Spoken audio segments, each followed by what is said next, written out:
রুমাস কিচেনে সবাইকে স্বাগত জানিয়ে আজকে রেসিপি শুরু করছি। আশা করি সবাই ভালো আছেন এবং সুস্থ আছেন। আজকে আমি আপনাদের দেখাবো চাল বেগুন।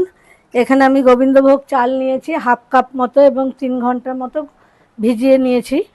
আর নিয়ে জলটাকে সেঁকে নিয়েছি 2-3 বার ধুয়ে নিয়েছি। এখানে 2টো কাঁচা লঙ্কা, একটু আদা গ্রেট করা, একটু 1 চামচ মতো কিশমিশ নিয়েছি, একটা বড় টমেটো স্লাইস করে কেটে নিয়েছি, আর একটা এরকম সাইজের বেগুন, সেটাকে 6 পিস করে এরকম কেটে নিয়েছি।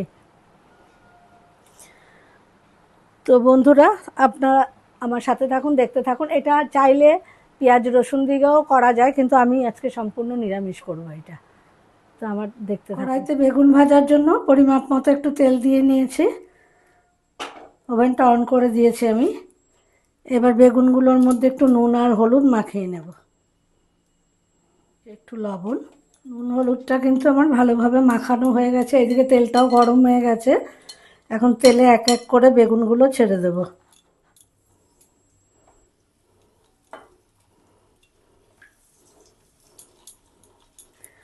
তিনটে তিনটে করে বেগুন তুলে নেব, নাহলে উল্টে পাল্টে ভাজা করতে অসুবিধা হবে, কারণ বেগুনগুলো একটু বড় বড় আছে। বন্ধুরা, সব বেগুনগুলো কিন্তু আমার ভাজা হয়ে গেছে এপিট ওপিট করে। আমি তুলে নিচ্ছি। এবার তেল টেনে নিয়েছে, অনেকটাই তেল দিয়েছিলাম, দেখতেই পেয়েছেন। এখন আমি আরেকটু সরষের তেল দিয়ে দিলাম। ফোড়নে একটা তেজপাতা, একটা শুকনো লঙ্কা, একটু সাদা জিরে,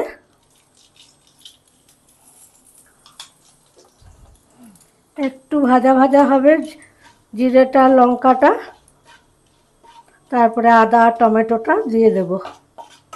জিরেটা কিন্তু একদম রেড ব্রাউন হয়ে গেছে। এবার টমেটোটা দিয়ে দিচ্ছি,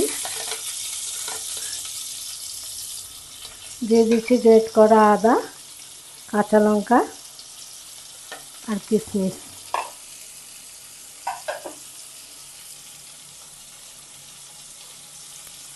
এখন একটু দিয়ে দিচ্ছি স্বাদ মতো লবণ। টমেটোটা একটু নরম হয়ে যাবে।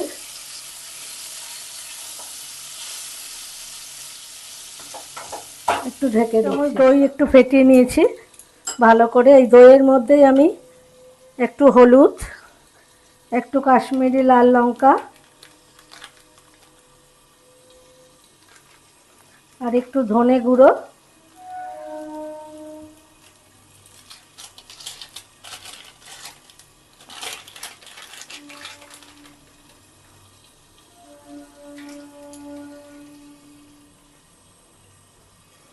একটু মিষ্টি,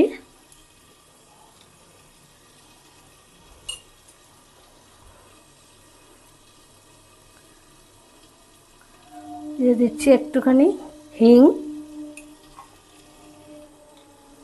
দিয়ে দিচ্ছি ছোট চামচের 1 চামচ গরম মশলা। এবার দইয়ের মধ্যে ভালো করে একটুখানি মিশিয়ে নেব। টমেটোটা একটু সাইড করে নিয়ে অল্প একটু ঘি দিয়ে দিচ্ছি।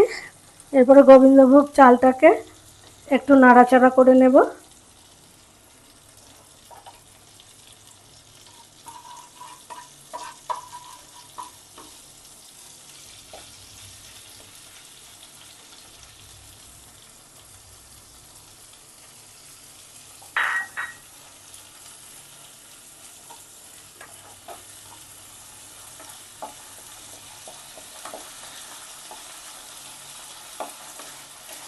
আপনারা চাইলে এরকম মশলাটা তুলেও নিতে পারেন বা পরেও দিতে পারেন, কিন্তু ভাজা ভাজা হয়ে গেছে। এখন টমেটোর সাথে একসাথে মিশিয়ে নিচ্ছি। এবার আমি গুলে রাখা মশলাটাকে অ্যাড করে দিচ্ছি।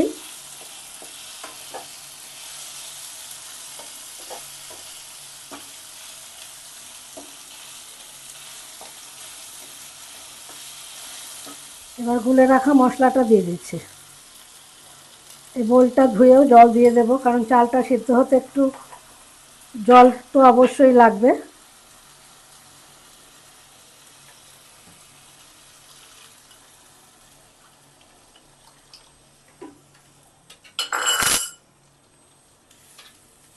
এবার আবার ঢাকা দিয়ে দিচ্ছি।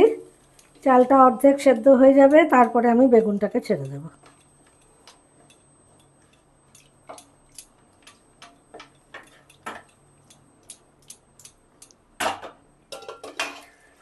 10 মিনিট বাদে দেখাচ্ছি, চালটা কিন্তু ফুটে গেছে।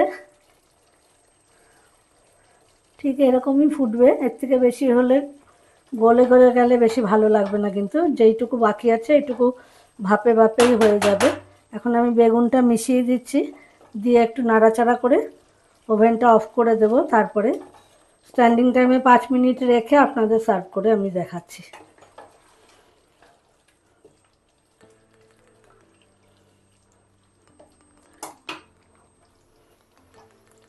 একটু ফুটে উঠলেই আমি এটাকে ওভেনটাকে অফ করে দিচ্ছি। আমার চাল বেগুন কিন্তু একেবারেই রেডি।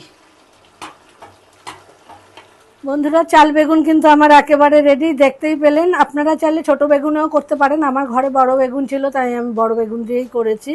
আর এটা গরম ভাতের সাথে, রুটির সাথে, সব কিছুর সাথেই ভালো লাগবে। বাড়িতে একবার ট্রাই করুন, খেয়ে কেমন লাগলো অবশ্যই কমেন্টে জানাবেন। ভালো লাগলে কিন্তু লাইক শেয়ার, পেজটা ফলো করতে একেবারেই ভুলবেন না। সবাই ভালো থাকবেন, সুস্থ থাকবেন। ইউটিউব চ্যানেলের বন্ধুদের কাছেও একই অনুরোধ রইল, চ্যানেলটা সাবস্ক্রাইব করে যেমন এতদিন পাশে থেকেছেন সেরকমই থাকবেন। সবাই ভালো থাকবেন, টাটা।